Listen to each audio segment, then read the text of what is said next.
Après un long moment de répit, l'opération Épervier fait à nouveau des victimes. La dernière en date, c'est l'arrestation de l'ex-ministre camerounais de l'eau et de l'énergie, Basile Atangana-Kouna. Selon l'Agence nationale d'investigation financière, ANIF, il fait l'objet d'une malversation financière à hauteur de 50 milliards de francs CFA. La reprise de cette opération intervient dans un contexte sociopolitique complexe, ce qui suscite des inquiétudes. La corruption, elle est endémique au Cameroun, elle est permanente, les détournements sont dénoncés par les médias tous les jours. Et donc, ce qui était inexplicable, c'est que l'opération Épervier s'arrête. Donc, sa reprise est tout à fait normale et vous voyez que le dossier ne manque pas, même s'il faut toujours signaler que les personnes interpellées mises sous mandat de dépôt demeurent présumées innocentes jusqu'à leur condamnation. Donc, si l'objectif est de recouvrer les fonds qui sont prétendument volés, il vaut mieux faciliter l'option du remboursement de l'argent. L'opération Épervier est pour le gouvernement camerounais un moyen de lutter contre la corruption.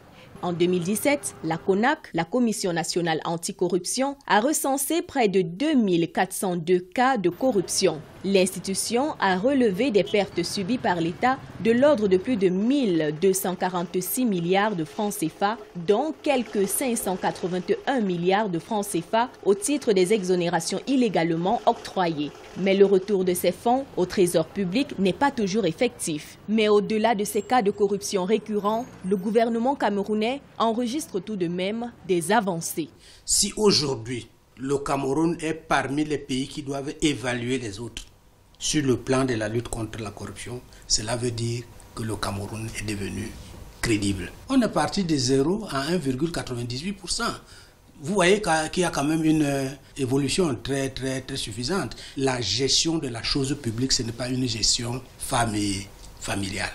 L'opération Épervier en 2006, la création de la Commission nationale anticorruption en 2006, le tribunal criminel spécial en 2012 et la révision du code pénal en 2016 sont entre autres des stratégies mises sur pied par le gouvernement camerounais pour mieux lutter contre la corruption. Selon certains observateurs, la lutte contre la corruption devrait engager tous les Camerounais, quel que soit leur domaine d'activité.